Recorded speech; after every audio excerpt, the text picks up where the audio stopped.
Ei, diga comigo, não tem ciência. Meu nome é Salif, é aqui onde os exercícios não sobrevivem. Bem, hoje eu venho falar de um tema que é bastante pertinente, que é a questão da arquitetura hexagonal.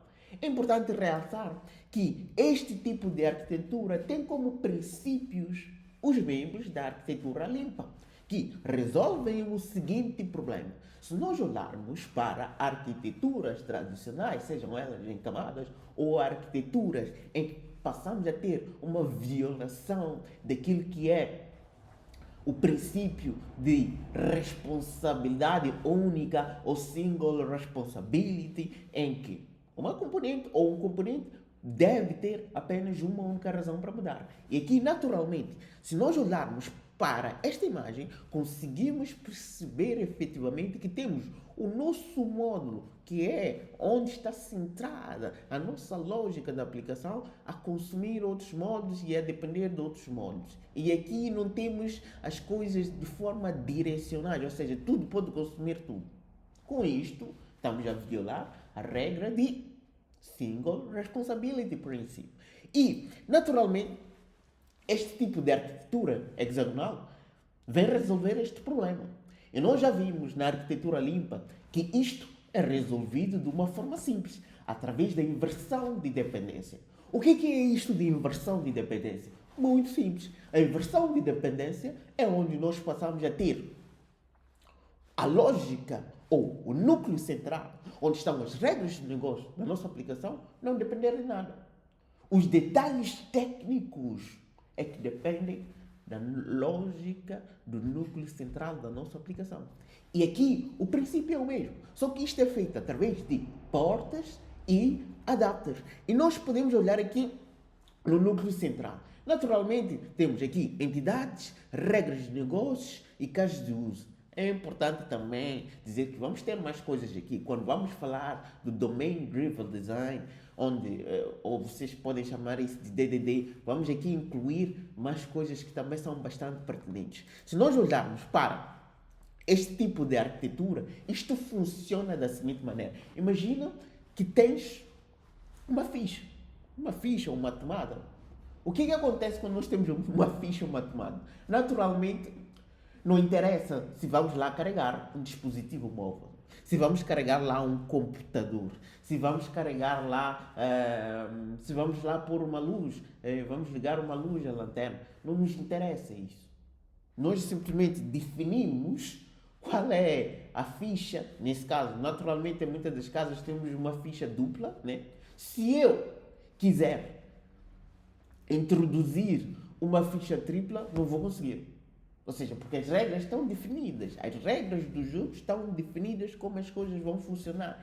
E quem definiu isso é o núcleo central. É onde está centralizada toda a lógica de negócio. E se eu quiser, Salif, adicionar uma ficha tripla, como é que eu faço isso? Naturalmente, se nós quisermos fazer isso, temos que adicionar mais um adapter. E tudo o resto passa a apontar para o nosso núcleo da nossa aplicação. Ou seja, o núcleo da nossa aplicação é que define quais são as regras do jogo. E isso permite-nos ter duas coisas fundamentais. Porque nós queremos a comunicação in e a comunicação out.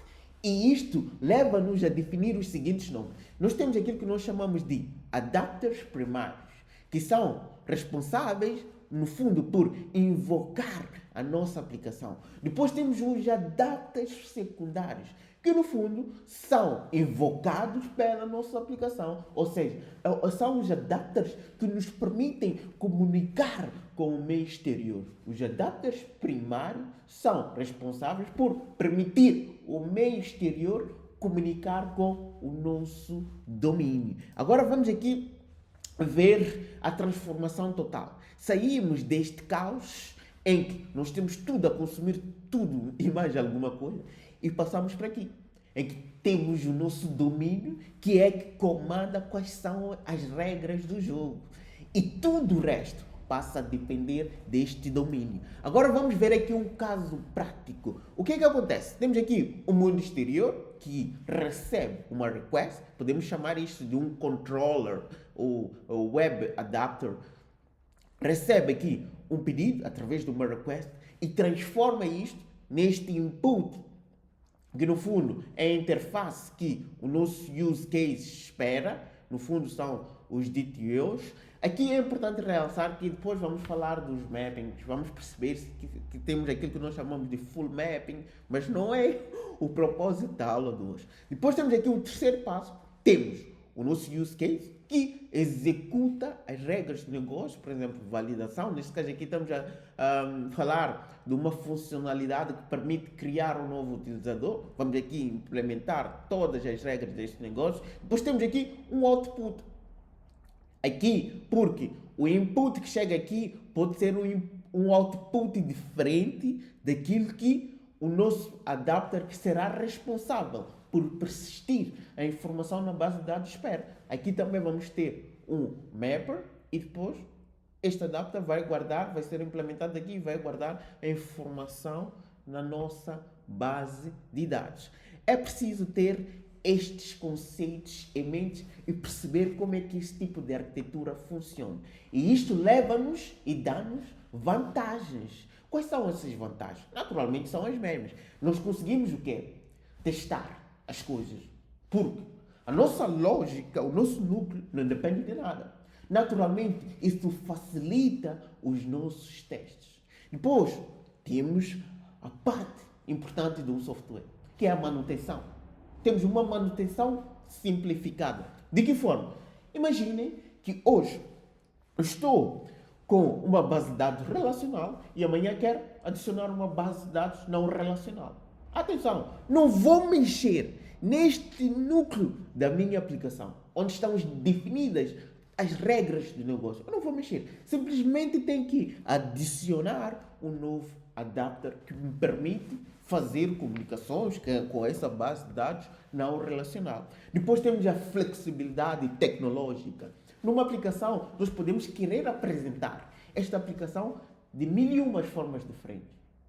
Nós não temos que mexer no domínio, não temos que mexer nas regras do jogo. As regras do jogo estão estabelecidas. Não interessa quais são as equipas que vão jogar. Aqui também o conceito é exatamente o mesmo. Se nós quisermos apresentar a nossa aplicação através de uma API REST, adicionamos um adapter. Se nós queremos apresentar a nossa aplicação através de um terminal, adicionamos um adapter. Um CLI, adicionamos um adapter. Não temos que mexer no núcleo central da nossa aplicação.